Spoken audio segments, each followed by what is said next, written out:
I regret it so much AP started blackmailing me with our intimate pictures. I had no idea what to do. I cheated on my husband before his family gathering. I regret this so much. Although it is wrong, giving in to desire feels so good. I am the only one to blame for the position I am in right now. Have any of you found yourself in a situation like this? How did you come out of it? I know I have messed up and there's no way I can undo it. I, 40 and have been married to 46 for 12 years. My husband, Dan, works for a marketing agency. I'm a housewife. We have 2 boys who are 10 and 8 years old. I met my husband 15 years ago. I was a waitress at a restaurant/bar that was really trending those days, where he used to visit regularly with his friends. I always found him good looking. He always made a point to sit in my booths. One time, the other waitress tried to serve him, but he refused and requested for me. I waited for him to make a move, but nothing. One day I thought I'm gonna ask him out myself. He beat me to it though. He was my last customer that evening. After my shift was over, I came out to find him waiting for me. He asked me for my number, and a few days later when he texted me asking me out on a date, it was an instant yes. We dated for 3 years before we decided we should get married.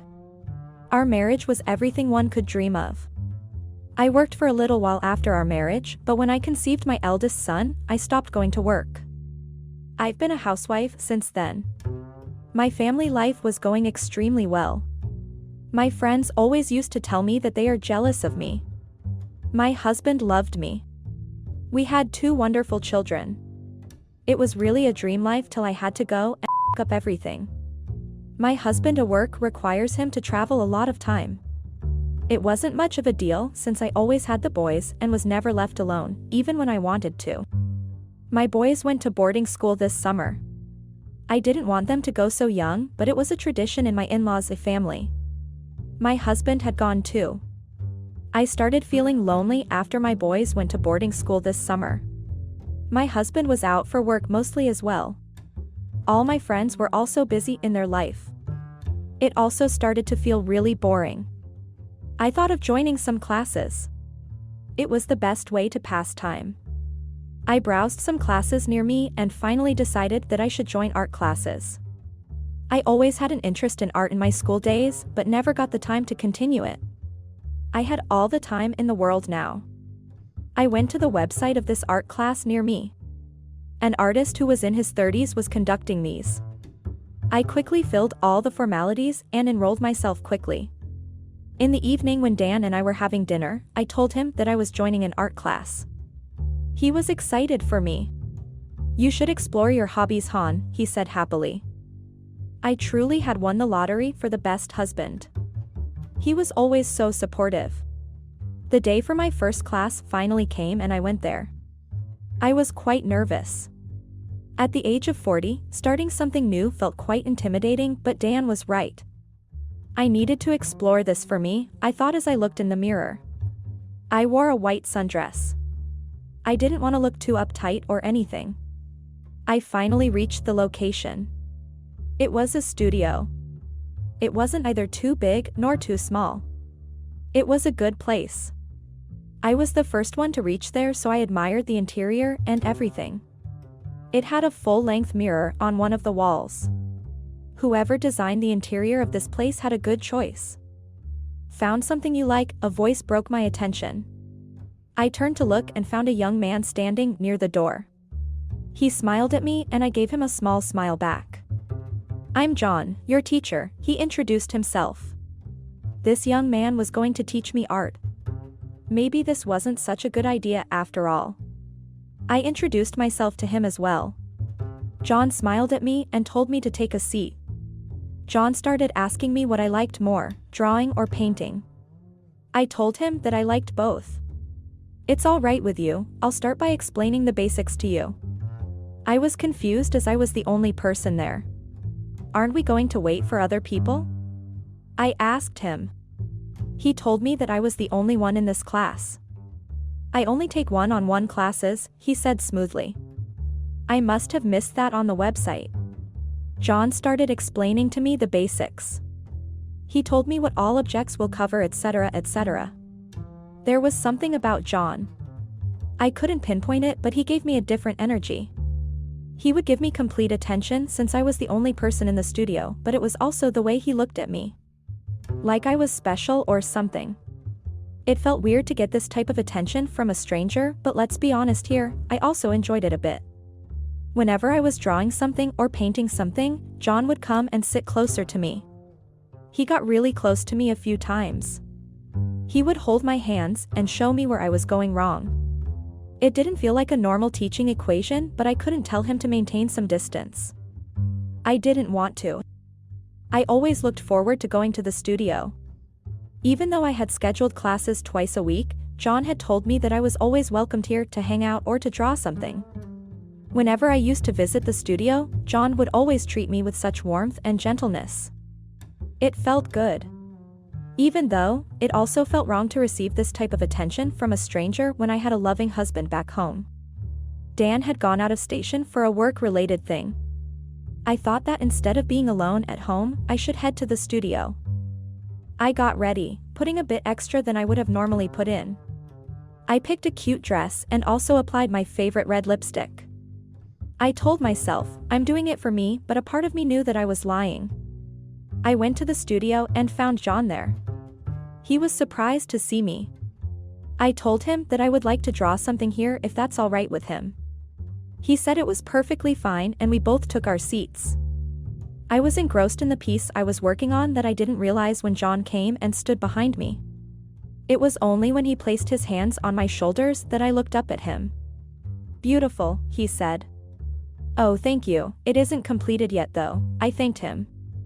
He laughed then. That piece is great, but I was talking about you. You look beautiful tonight, oh. I was stunned. Thank you, I guess, I told him quietly. I started feeling nervous suddenly.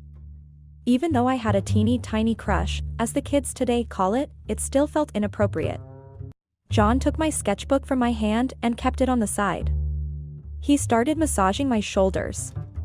What are you doing? I whispered, my voice coming shaky. Just give you a massage, relax your shoulders for me. I didn't know if I was imagining it or his voice was more husky than normal. I told him it's not appropriate, but he wasn't letting it go. His hands went to my back. I haven't been intimate with Dan lately since he was always busy with his work, and I was always busy with the kids. We didn't spend time together like that anymore. So as John kept massaging me, I realized that I missed it, and now when I was getting it, I didn't want it to end. That night I made the biggest mistake of my life. I went to his home with him. My conscience knew that I was doing the wrong thing, but desire took over and conscience died. Don't get disgusted, but John gave me something I was missing. The way he touched me aroused the desire inside me. I slept with him. I came back home the next morning. I left John's house while he was sleeping. I couldn't look at anyone. I felt so horrible. John kept telling me how he couldn't get enough of me and wanted more time with me. But my guilt wouldn't let me spend more time with him.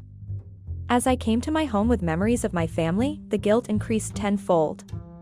I'm a horrible woman, I told myself. I have a loving husband and a wonderful family. I shouldn't make such decisions. I did my household work and decided that I will never keep foot in that studio ever again.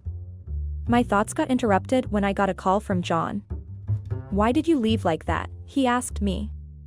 I told him that what happened between us can never happen again. He refused to let it go. He told me that if I didn't go back to his house, he would come to mine. John seemed the type of guy who would actually do it. I was sure he had my address from the information I put in the form when I joined his classes. I didn't want him to come to my home.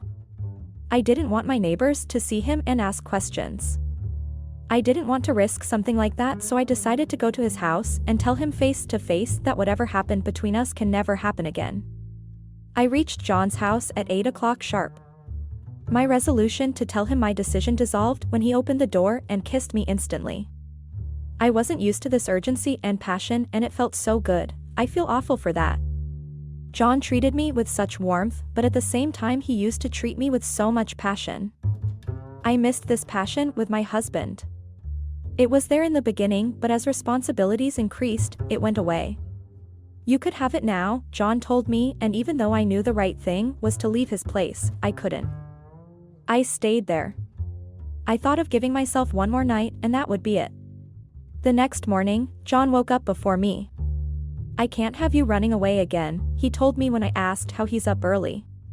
He brought me coffee and put my hair behind my ears in a soft touch. I know you feel guilty because of this, but you don't have to, he told me. He explained to me how we all need something in our life to have some fun. It's not right, I told him. He kissed me and asked if it felt wrong to me. I couldn't say yes. Being with John felt right in some way. He gave me passion and urgency. Maybe he was right and I did need it. I was always the dutiful wife. The good mother. I could have this for me just for a little while, I thought stupidly. I told John that if we agreed to continue this, we have to be secretive about it. We came to a conclusion as to how we will meet on days when Dan will be out for work. Dan wouldn't even notice this, I thought in my head. I left John's house and came to my home. Dan was going to come home that night. I did some cleaning around the house and then prepared dinner for him. Dan came home around evening. While we were having dinner, he told me that his mother's birthday was coming up and they were having a party at their villa. My mother-in-law's birthday has always been a huge celebration. The whole family, they have a pretty big family, comes together and celebrates it. Everyone loves it because it's those few times when the entire family comes together. I told him that I was going to get her birthday gift soon. The day of the family gathering came. I hadn't met John for over a week by that time. I got a message from him in the morning telling me that he wants to meet me. I told him that I couldn't meet that day as I had to go for some family event. He kept insisting that I go to his house, even for a little while. He was so persistent that I gave in and told him I'll be there. I made some excuse to Dan that I forgot to pick the birthday gift. I made my way to John's house. As soon as I made my way inside his house, he started kissing me. I kissed him back and we went to his bed. After an hour later, I realized that I had to rush back home as I needed to go to my in-laws' house as well. I rushed to my house. Dan reached the house 10 minutes after me. We got ready and went to their place. Dan told me that I looked really beautiful and the guilt came back. I smiled at him but felt awful. The evening was amazing. All of my in-laws are really warm and kind to me. They have always been kind to me since the beginning of my relationship with John. My mother-in-law told me that she's happy to see Dan so happy with me. She has always been a mother figure to me. Her being happy for us made me feel so regretful for what I'm doing with her son. We came back from their house. The guilt I was feeling overwhelmed me. I didn't realize it when I started crying. Dan asked me what was wrong. I told him that I missed the boys. It felt weird lying to the man I have spent 15 years of my life with. The guilt consumed me and I decided that I was never seeing John again. Giving in to the temptation felt good, but I cannot hurt Dan. I stopped texting John and stopped picking his call. I thought everything was going to get better, but I couldn't have been more wrong. One day, when I opened my text messages, I saw intimate pictures of me and John. The pictures were taken from an angle where it was clear that it was me. John had sent me this. He asked me to pay $50,000 or he would send the pictures to my husband. Hell, that bastard trapped me. I was so livid. How could he do this? But the fault was mine. I trusted a complete stranger and looked where it got me. Karma was a bitch, I was sure of it now. I didn't have the money he was asking for. I also don't want those pictures to break my family. If anyone has any suggestions as to what I should do, please leave in the comments. I'm in desperate need of help. Update. It has been more than 6 months. John kept blackmailing me initially, like someone said in the comments. I told him that I wasn't scared of him and I would take him to the police if he continued to harass me. It didn't work because he knew he found my weakness. I couldn't give him that much money even if I wanted to because I didn't have it. If I asked Dan for such a big amount suddenly, he would have figured something was going on. I asked John to give me some time to figure something out, but that bastard didn't listen to me. He sent those pictures to my house to scare me. He must have thought that I would get scared and give him the money instantly, but instead of me, Dan found that envelope. He was home early from work while I was at the grocery store. I came home to find him sitting with the envelope in front of him. I didn't understand what was going on, but one look at his face and I knew that he knew. I didn't even need to see the envelope, but I did. There was no point in lying anymore, so I told Dan the complete truth. I told him how guilty I felt. I couldn't stop the tears coming to my face. I begged him for his forgiveness, but he showed no signs of any emotions. He left the house shortly after that. I stayed awake waiting for him, but he never came back home. I texted him as to where he is. He wasn't picking up my calls or answering my texts. I contacted his friends, but no one knew where he went. I just received a text from him the next morning to never contact him again. Just like that, my whole life crumpled in front of me. It hurt a lot knowing I had no one to blame for it except myself. 2 days later, I got divorce papers from our lawyers. Dan had requested for full custody of the boys. I called him up, grateful when he picked up. I begged him to not do this. I asked him to not take the kids away from me. I can't let them get raised by a woman I hate so much, he said without any emotion. In all these years, he had never spoken to me like this. I knew I had f***ed up everything and there was nothing I could do to salvage it now. I got a call from the lawyers telling me to leave the house by the next morning as it was legally Dan's property. John called me once again trying to scare me, but I told him that I had already lost everything and to f*** off. It felt slightly better. My sons refused to talk to me as well. Dan must have told them what had happened. No surprise that they hate me as well. I left the house in tears and have been living with my parents who also don't talk to me and have told me to find a place for myself as soon as possible. Anyone reading my story, I just want to tell you that even though giving in temptation feels so good, don't let your conscience die. I made that mistake and there isn't a moment in my life when I don't regret it. For 20 years I was married to a devil and I didn't have any clue about it. A devil is even an angel where my stupid wife is. I honestly don't know where to start my story from. I'm currently in a state of a fiasco. I woke up one day and discovered the family I knew wasn't mine. The family I worked tirelessly for and even sacrificed everything for wasn't mine. Women are evil. In my next work, I would rather be an eunuch than get married. That's how bad my situation is. My name is Burke, not my real name though.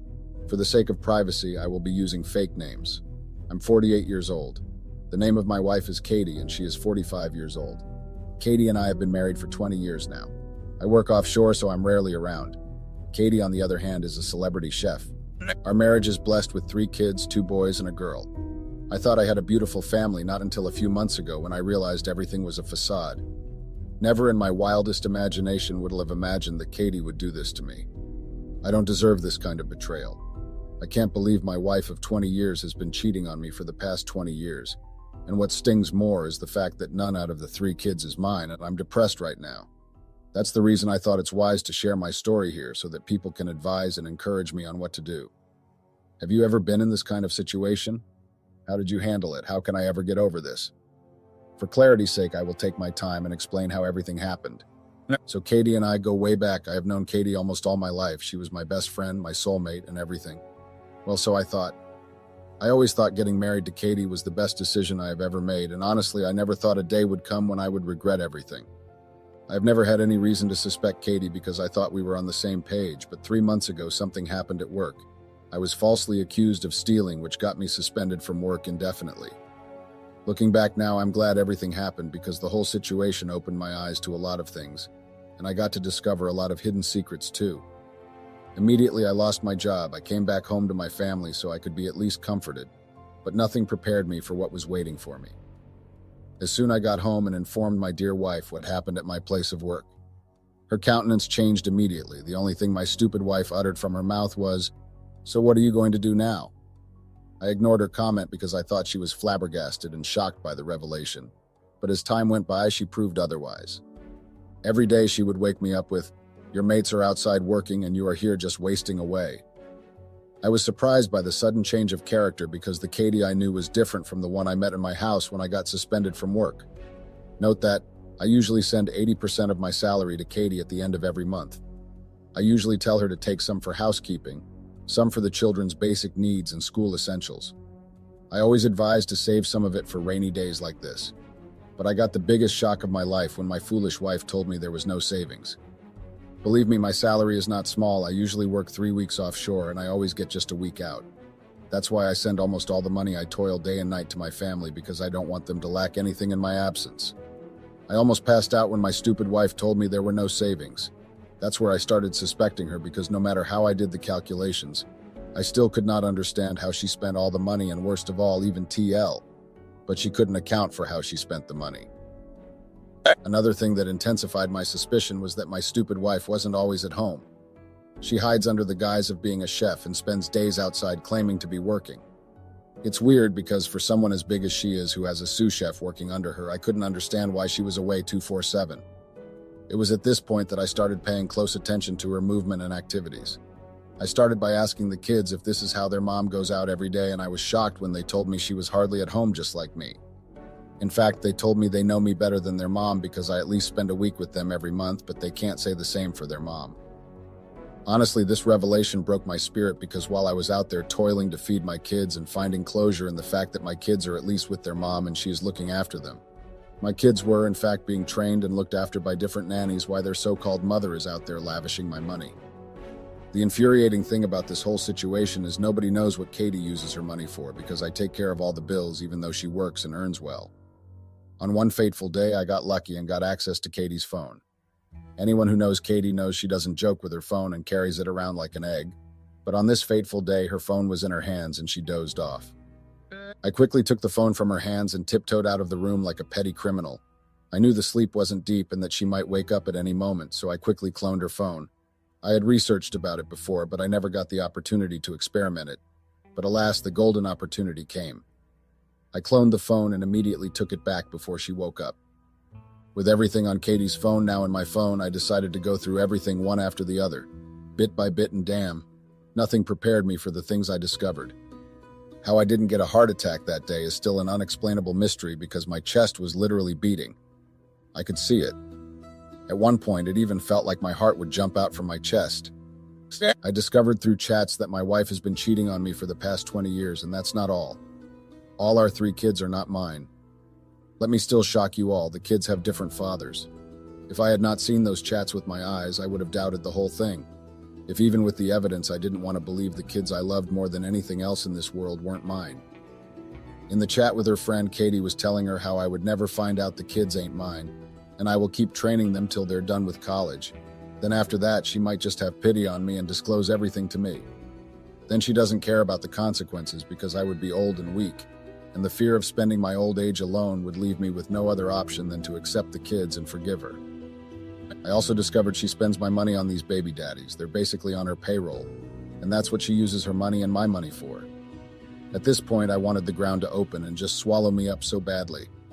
I was lost in thought for days. I couldn't understand why the woman I love so much would betray me like this. That's how I got here. I'm still in shock. I don't know what to do. I can't discuss this with anyone because I'm ashamed of everything. I mean, how can I tell my friends that my wife has been cheating on me for the past 20 years, and I just found out that my kids are not mine?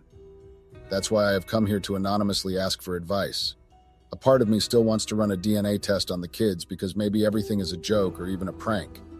Maybe one of the kids might actually be mine, or 3 of them might actually be mine, who knows? Please, I need advice, guys. Should I secretly run a DNA test? Katie doesn't know I'm now aware of her outrageous secret, and I want to keep it that way for now till I'm able to verify everything. I just hope all this is just a bad dream and I wake up from this nightmare soon. Update. Hey Reddit, I'm back to update you guys on my story. Just like most of you suggested, I decided to go for a DNA test. I took a piece of hair from their hairbrush and secretly took it to a hospital in another city where no one knew me or my family and ran the test. Unfortunately, the DNA results proved that none of the kids was mine. For the first few seconds after opening the result, I was perplexed. I couldn't even utter a word. I just stood like a statue. It dawned on me at that moment that 20 years of my life had just been wasted just because I got married to Jezebel herself. That fateful day, I drove back home with my hands shaking. I couldn't even concentrate on anything. I got back home, and as usual, the kids ran out to welcome me. Seeing them welcoming me joyfully with a smile on their faces brought tears to my eyes because I couldn't bring myself to believe that kids aren't mine. How do I even break the news to them? Where should I start? I pretended like everything was fine, acted normal, and went inside as usual. Katie wasn't at home when I got back. I called her and asked her where she was, and she lied to me that she was at work, but deep down I knew she was lying. She arrived home 6 hours later at almost midnight, claiming work was hectic and that she was tired. I wanted to confront her and slam the DNA results on her face so badly, but I decided to keep my cool and wait for the perfect opportunity. While sleeping next to her, it occurred to me that I didn't know the woman I married and that I married a monster. That night I couldn't sleep as I kept thinking all night. The following day, my stupid wife woke up, got dressed, and said she was going to work. Something kept telling me to follow her. That's how I followed her on that day. My stupid wife, who told me she was going to work, drove into a hotel, picked a hungry-looking guy up, and drove straight to the car dealer shop. I didn't know what was happening at first, but soon enough I was able to put the puzzle together. Apparently that fateful day was her lover's birthday, and she took him to a car dealership to get him a car as his birthday gift. At this point, I couldn't take it anymore, so I got out of my car, walked up to her, and gave her a dirty slap. The stupid guy wanted to intervene, but I warned him to stay out of it. The stupid guy is not even my problem because Katie had lots of lovers and they were mostly young boys. When I noticed people were beginning to gather at the scene, I quickly got into my car and left, but that was after I gave Katie a piece of my mind. I warned her not to step foot into my house again and that it was over. On my way home that day, I couldn't think straight because here I was struggling to buy gas for my car because I was out of a job and broke, but my wife was going about busy spending the money I gave her to save on stupid guys. I got home that day and I didn't know what to do or how to act. I didn't want to involve the children. How do I bring myself to tell them I wasn't their father? But luckily for me, they were still in school by the time I got back, so I quickly dashed into the room and packed everything that belonged to Katie out of my house. Just as I was doing that, the devil arrived. She asked me to stop so that she could explain. Initially, the fool wanted to lie about the whole situation, claiming that the guy I saw her with earlier was her younger cousin. It was at that point I knew I married Jezebel herself. With her crocodile tears, she called me insecure, and that I embarrassed her just because I saw her with her cousin. She told me her cousin wanted to buy a car, but since he was inexperienced, he begged her to assist him, and that's why she took him there, and not that she was the one buying the car for him. At that moment, I couldn't help it, so I gave her 3 dirty slaps on one cheek. It took everything in me to restrain myself from getting physical with her. I asked her to get out of my house and that she was an unrepentant liar. I told her everything I knew, about how I started suspecting her and even started monitoring her movement. I took the DNA result and slammed it to her. It was at that point that her face cleared.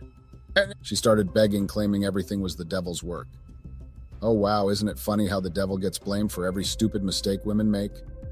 I asked her why she betrayed me the way she did, and she couldn't even give me a reasonable excuse. She opened her dirty mouth and told me it was because I wasn't always around and that she got lonely at some point. But is that enough reason to allow me to raise another man's kids? I asked her.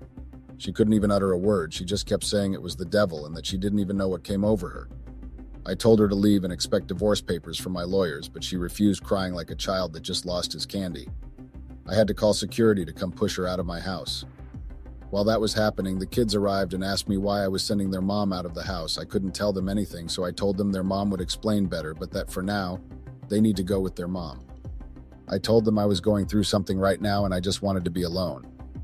Katie opened her stupid mouth and told me I can't do that it's not right for me to send my kids away just because we are having a disagreement. Can you guys imagine this woman is trying to tell the kids that I'm a bad man? Well, I used the opportunity to tell kids I'm not their father.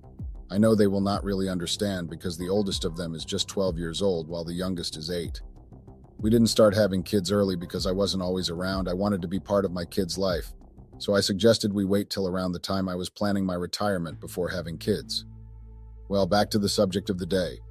Telling the kids I wasn't their father wasn't an easy thing, but I'm glad I did. Because a dangerous woman like Katie can poison their minds tomorrow, telling them their father abandoned them, so I'm glad I clarified that. The oldest child sort of understood everything because immediately I told them I wasn't their dad. He asked me who is their dad, but I asked him to direct that question to his mom. That's how Katie shamefully left my house with the kids. The following day, as early as 6 a.m., Katie and her parents arrived at my house. The parents pleaded I forgive her and just forget about everything for the sake of the kids, but I told them the kids ain't mine. They were shocked when I told them this. Apparently, Katie left out that part when she narrated everything to them.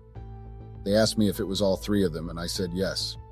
Katie's parents became so weak they couldn't even say anything. With their heads shamefully bowed down, they told me they would accept any decisions I wanted to take with their daughter, but I should please not send the kids away. They gave me an example that some people adopt kids and some even take care of children that are not theirs, but I told them all that is true, but not under this kind of circumstances. I made it clear to them that there's no way I would raise another man's kids while their fathers are out there. Then tomorrow, when I'm done taking care of them and paying their bills, they will look for their fathers and reunite with them. Or one stupid man might just up at my day someday asking for their child. At that moment, Katie's parents had to cut in. They asked me what I meant by different fathers, and I told them the kids had 3 different fathers. They stood up immediately, apologized to me, and left. They told Katie they didn't want to see her back at their house and that she was a big disgrace. While they were about to leave, my lawyer arrived just in time and gave Katie the divorce papers to sign. She refused to sign, but I threatened her I would leak the story to the press if she refused, and since she was a celebrity chef, that would be bad for business. With this, she quickly signed the papers. We'll be meeting in court to start the divorce proceedings soon. I need advice, guys. What should I do? Should I cut all communication with the kids, or I should still be in their lives? I'm in a state of a fiasco right now, and sincerely, I don't know what to do. Update. Hey Reddit, I'm back to update you guys. The divorce has finally been finalized. Katie got full custody of the kids. The judge asked why I didn't want to have joint custody of the kids and if I was trying to avoid responsibility, but I told her the kids ain't mine. That's how Katie got full custody of the kids. After the divorce, I wasn't still satisfied. I wanted to make Katie pay for everything she had done to me. The pain was still fresh in my heart. Even divorcing her couldn't give me the closure I needed. I wanted her to suffer so badly, so I came up with a plan. Remember I told you guys that I cloned her phone when I started suspecting her? Well, through the help of an IT friend, I was able to hack her bank account, and that's how I swept up all the money from there. My friend did a good job. There's no way the money can be traced back to me. My friend is that good. Technically, I got my money. All the money I've been sending her to save. Not everything, though, but I'm glad I swept up her account. This will make her suffer. Good luck to her trying to raise 3 kids with an empty bank account. Even with all these, I wasn't still satisfied. I know a lot of people might think I'm evil, but only I know the pains I went through when I discovered my 3 kids weren't mine, and that my wife had been cheating on me for the past 20 years. At this point, I still wanted Katie to suffer for ruining my life, so I came up with another plan to make her pay. Since her phone was still cloned on my phone, I got her sex videos, lots of them, and posted them on all her social media accounts. Remember I told you guys she was a celebrity chef? This ruined her entire career. She called me crying one day and asked me why I had dedicated my time to ruining her life. She told me she knew I was the one who hacked her bank account and took all her money, and that she also knew I was the one who used her social media to post her naked videos online. She begged me to please forgive and that she was sorry for everything. She told me no excuse could justify what she had done to me. Unfortunately for her, I didn't buy any of the things she was saying because I knew she was only crying and begging because the heat was getting to her and not because she was sorry. At that moment, I felt relieved knowing the person who ruined my life was also suffering. I decided to go for therapy because the whole thing affected me in a bad way. I started drinking and eating unhealthy food. I added rapid weight, and that was how I became overweight. I was living recklessly because it suddenly occurred to me that I didn't have any reason to live anymore, no kids, no job, and no wife. But I decided to go for therapy because I realized a dead man tells no tales. And once there's life, there's hope. I'm glad I sought help because I'm finally coming back to who I used to be. I also registered at a gym and started working out, also started eating healthy. I have dedicated my time to work on myself. It's going to be a long journey, but I'm taking one step at a time. I also got news that changed everything for me. Remember I told you guys I got suspended from work because I was falsely accused of something I knew nothing about? Well, the mess was sorted and I was called back to work with a double promotion and my arrears were paid in full. I was happy when I got the email from my employees apologizing for the mix-up. I'm glad I'm back to work healthy because that would take my mind off everything. As for my stupid wife, she is back at her parents' house with the kids because she lost everything. The video I posted ended her career, so everything went down the drain. I don't have any regrets about what I did, and if given the same opportunity, I would do it all over again. And with no job and no money, Katie went back to her parents' house with the kids. Apparently, all the kids' fathers are just jobless fools, and it happened she was the one bankrolling them with my money all these years. In the end, I'm glad everything happened because it opened my eyes and I got to discover a lot of hidden secrets. Imagine finding out at 60 years old that all my kids ain't mine. I don't think I would have suffered the shock.